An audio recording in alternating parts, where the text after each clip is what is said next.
give you the thumbs up and to say that we fully support this new curriculum, and we get our members to also offer the program when it rolls out finally. Thank you.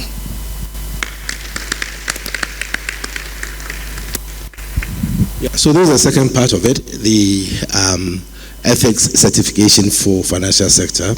We had a very strong input into this.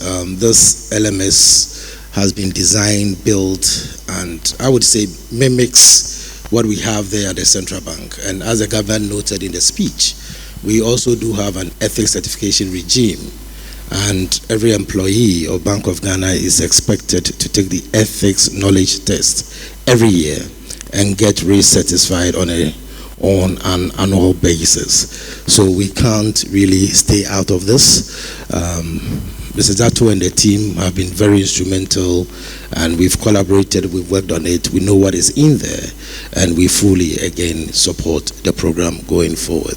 The ethics program, therefore, is duly launched. And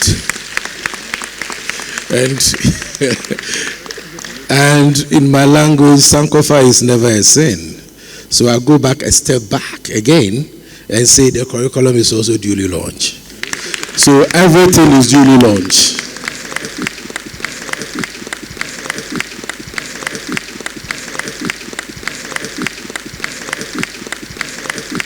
What gets measured gets done. There's a lot more focus on the practices, the conduct, the staff conduct, and a lot more awareness.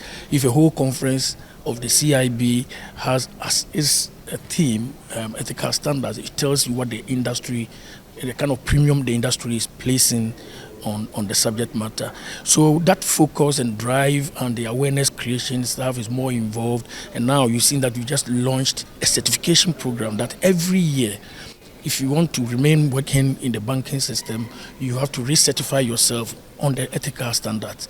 So you cannot say, I did not know. Ignorance will not be tolerated. And the more we do this, the more it gets into the DNA and the way we conduct our business on daily basis.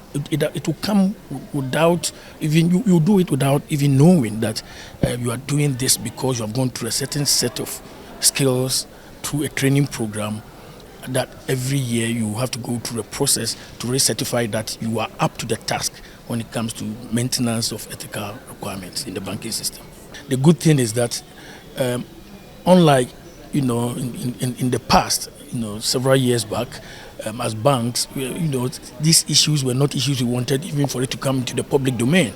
But now we've taken the step that if you don't shout and make it public, how would you send a signal to the next person? So the fact that a lot more of staff who have been involved in fraud are going through the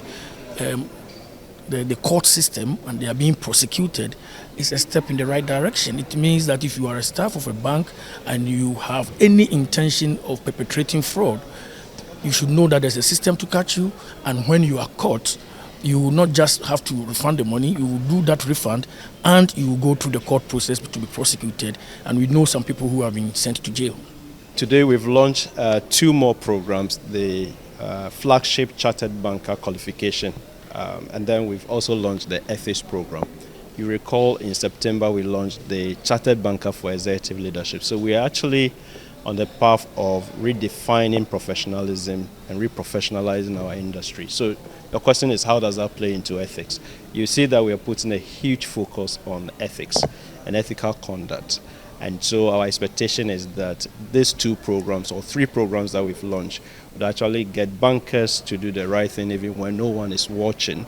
And we expect that this will be measured, it will be recognized, and will feed into the performance, because what gets measured gets done. Anyone working in banking or aspiring to work in banking, so if you take the Chartered Banker for Executive Leadership, for example, that's for people in key management position as defined by the Specialized Act for bankers. But if you take the main program, which is the Chartered Banker, the flagship program of Chartered Institute of Bankers, it's people who have the SSE the necessary credits in that level. But also, if you do have a first degree, then you qualify for the exemption. So you do get a number of exemptions, but it will be on subject basis.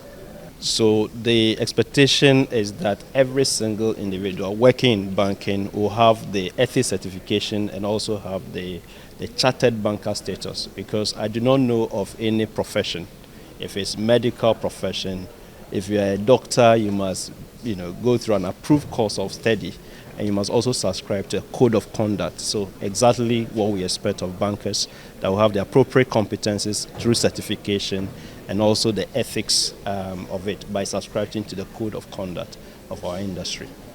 As we have launched the new curriculum for chartered bankers and then the ethics certification program, our expectation is that bankers will embrace it, especially the practitioners will embrace it and support their staff to undertake this program, because at the end of the day it will help the industry, because our core job is to educate the bankers very well to be able to perform effectively. And you know about our theme for today, redefining professionalism through ethics. So ethics is very core to survival of our industry. So we expect that bankers will embrace and then progress with this course.